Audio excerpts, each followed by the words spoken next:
Hey, this is Savannah with Savvy Shoots Photography, and today I'm going to tell you some tips that will help you choose the best wedding venue for even better photos.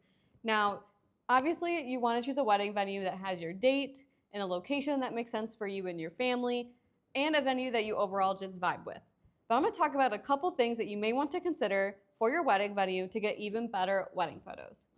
The first thing is lighting. Now, we don't always think about lighting if you're not a photographer. That might not be the first thing that crosses your mind, but I do want to make a couple points regarding lighting for your venue. Now, as photographers, we are trained to shoot in any lighting situation possible, whether it's natural light or artificial light. But for your wedding venue, there are venues that do have strict requirements when it comes to how much we can do as photographers to help light up your venue.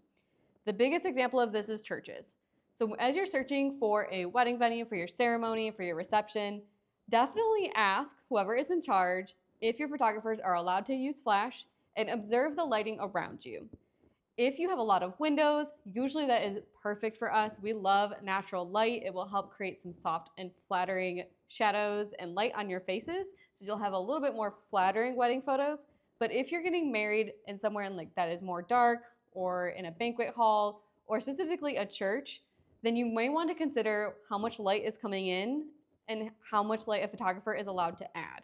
There are a lot of venues, especially historical venues, that do not allow flash photography, which is fine, but it's something to consider to know that your photos might be a little darker if we're not allowed to incorporate some light to your photos. The second one is restrictions. This kind of goes along with lighting. So there are some churches and some historical venues specifically that are very strict on what photographers can and cannot do during the wedding. This is usually for the ceremony. Many churches may not let us stand in the aisle or go to the sides. So it's something to consider asking if you want photos of your facial expressions, if you want to capture your emotions in your photographs. I would definitely ask whoever is in charge what the requirements are for your photographers and your videographers to make sure that we are able to get those photos for you. The last thing we want is for you to not get a centered photo of your first kiss or don't have any photos of your face during your ceremony because we were not allowed to. The next thing I want to talk about is the spaces available within your venue.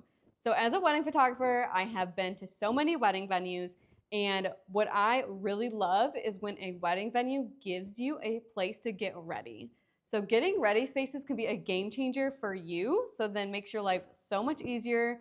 You and your bridal party can leave your stuff in one spot, but it also allows us to get some really great shots. And sometimes we're able to take you from your getting ready space in the venue to another part in the venue to get some bridal portraits before the ceremony. This is not just easier for you, but it makes more variety of photos for your wedding day. Something else that I think gets overlooked is considering what kind of staff is available at your venue and your ceremony. I have been to weddings where there is absolutely no coordinator, and the photographers end up stepping in to coordinate the lineup for the wedding, when to come in for the grand entrance, connecting with the DJ, everything like that.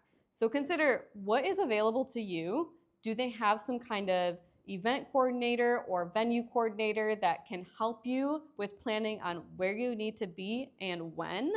A venue coordinator can also be really helpful for places to take photographs. This is something I would also ask as you're touring a venue.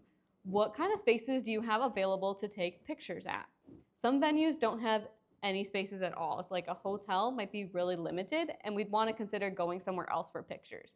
Some venues have some really great gardens or patios outside or some really neat spaces. Sometimes they will even allow you to rent another space so you can continue taking photographs in the same spot. These are just a couple tips for you as you are searching for your venues to make sure that you have a venue that works for you and a venue to help you get even better wedding photos for your wedding day. If this was helpful for you, make sure you subscribe to our channel for even more tips, or you can visit us online at savvyshootsphotos.com for even more wedding resources.